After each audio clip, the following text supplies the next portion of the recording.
A very pleasant morning, children. I hope you are all fine and doing great. Once again I am back with a new video. Today's class we are going to start off with your history chapter under the topic the Mughal Empire. So coming to the Mughal children, the Mughal Empire was classified into two groups. So Mughal classified as two. One as early Mughals and the other is later Mughals.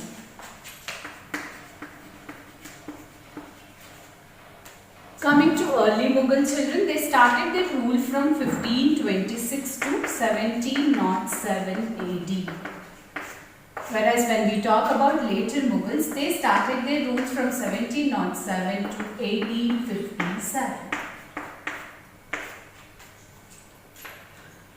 So coming to the beginning of the Mughal Empire children, the Mughal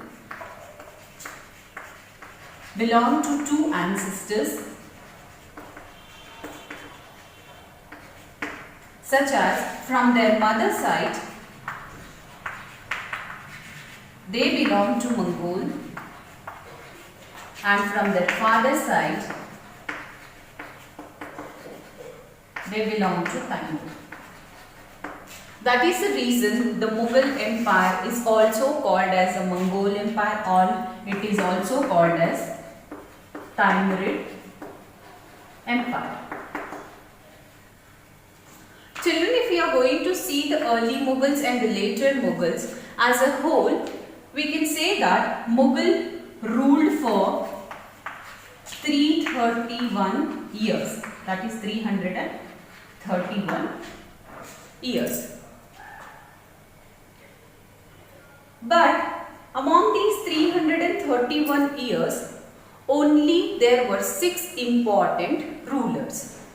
So, the rulers who ruled from 1526 to 1707 were considered as the powerful or the active rulers of the Mughal Empire.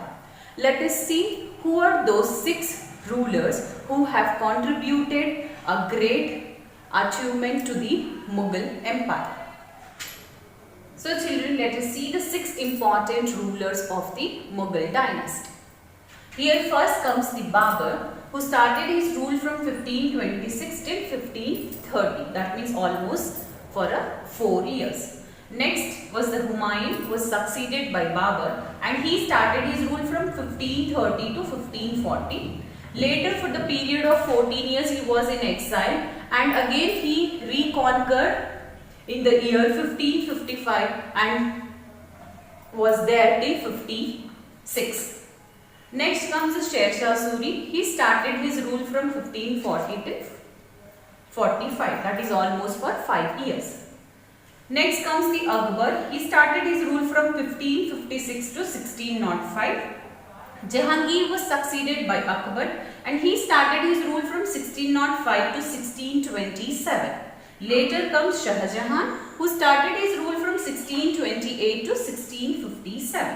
The last powerful ruler of the Mughal dynasty was Aurangzeb, who started his rule from 1658 to 1707. So here, as you see in your flow chart, that 1707 was the last year of the early Mughals. Now you may have a question, children, that ma'am has written here 6 important rulers and how come here 7 are there? Then I would like to tell you, children, that Sher Shah Suri, he did not belong to Mughal Empire. He had in fact founded his own dynasty called as the Suri dynasty, and his original name was Farid Khan. And he has got the title as Sher as of one incident in his life. At his early age, he has killed a lion, because of which he has got the title of Sher, until after that he has started being called as Sher Shah Suri. Clear, children? Next we are going to study Babur in detail. Let us begin with Babur. As I told you, he started his rule from 1526 to 1530. That is almost for 4 years. The full name of Babur was Zahiruddin Zaharuddin Babur. He is from Kabul. Children, in the year 1524, he was invited by Daulat Khan Lodi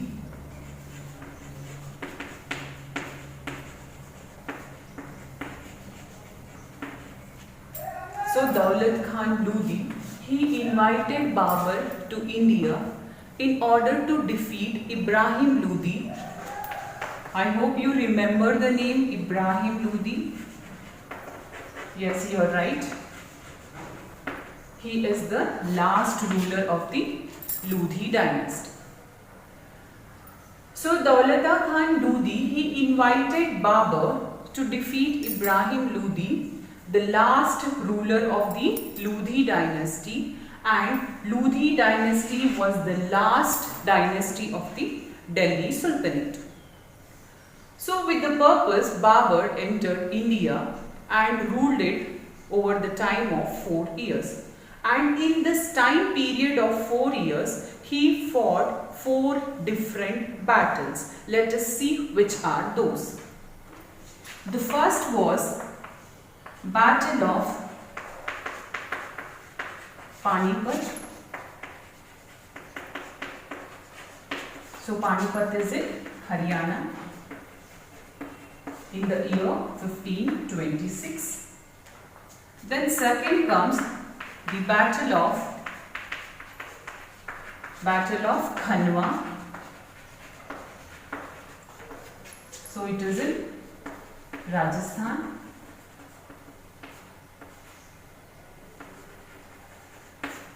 So this fought in the year 1527. Third comes the Battle of Chanderi. So it is in MP, fought in the year 1528. And the fourth battle was Battle of Ghagra.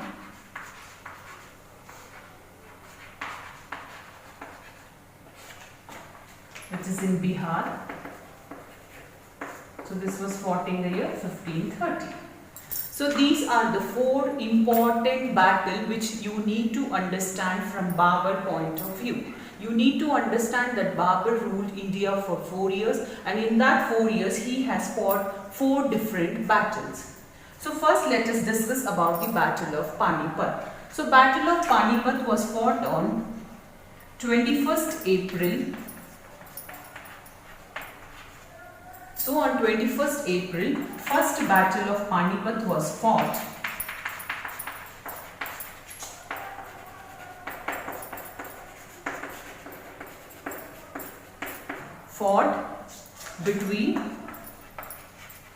Between Babur and Ibrahim Lodi. So as a result, what happened? Ibrahim Lodi was defeated by Babur in the first battle of Panipat, and these led to the end of regain of Delhi Sultanate, and also it was an end to a Lodi dynasty. As I told you earlier that Ibrahim Lodi was the last ruler of the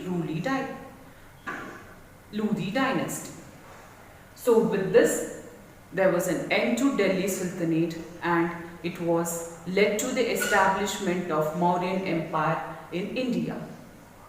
So that was about the Battle of Panipat, children, which was fought in the year 1526. Next, let us see the Battle of Kanwa. So coming to Battle of Kanwa, it was fought on 16th March in the year 1527. It was a battle between Rana Sangha of Mewar, which is in Rajasthan, and it was a battle which was fought between the Rana Sangha of Mewar and the Babur, and as a result of war, Rana Sangha was defeated by Babur. And you need to also understand that this was the first war between the Mughals and the Rajputs. So this is about the Battle of Kanwa. Now let us see the Battle of Chanderi. So the Battle of Chanderi was fought between the Rajputs who were under Medini Roy. They fought a battle in the year 1528. So it was a battle between the Rajputs under the Medini Roy, which was fought with Babur in the year 1528, and as a result even they were defeated by the Babur. Next comes the last battle, which is called as the Battle of Ghagra, which is in Bihar. So Battle of Ghagra was fought in the year 1529, and it was fought between Afghans under Muhammad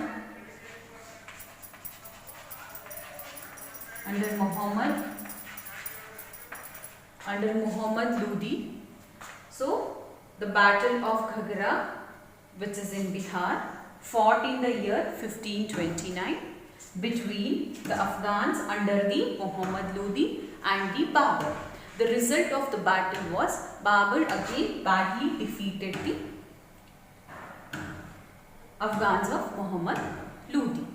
So this is all about his 4 battles. At the end, that is in the year, children, 1530, I'll just write it over here. I hope you can see here. Okay. So children, at the last, that is in the year 1530, Babur died on 30th December. So 30th December in the year 1530, Babur died, and first he was buried at a place, Agra, but later he was again buried at a place called as Aram Bagh, which is near Kabul, and it is also called by a name Baghe Babri in Afghanistan.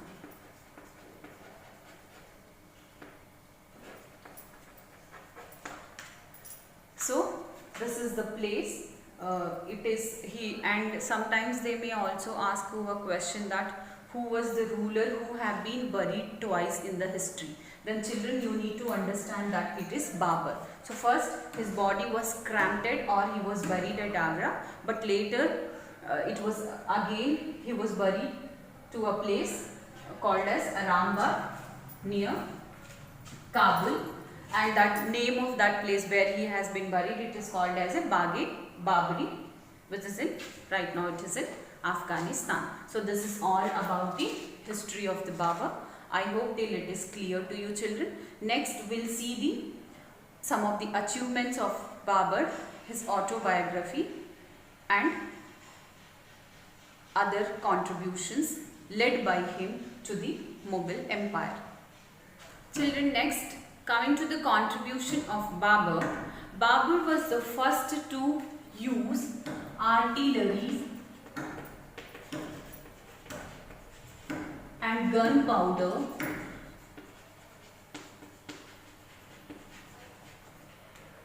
into India.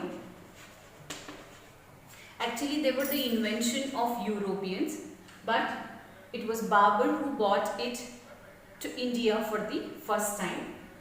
Coming to the artilleries, there you can see the picture of artilleries which were used by Babur.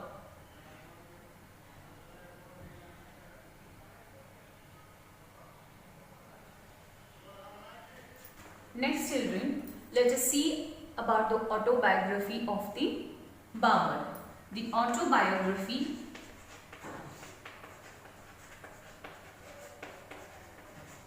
biography of Babur is called as Tuzk-e-Baburi. It is also called by name Babarnama.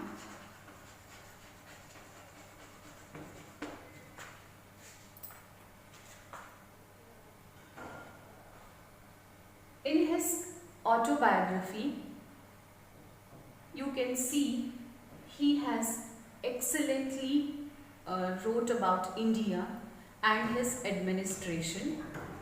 He has also described about the physical features such as the climate. So he had beautifully explained about the climate, animals, flowers, forest, etc. As he had interest on the physical features, he had described all this very beautifully in his autobiography. So these are some of the achievements of Babur. So you can see how he had led a different contribution to the Mughal Empire. So this is all about the Babur children. Next we are going to see Humayun, who was succeeded by Babur.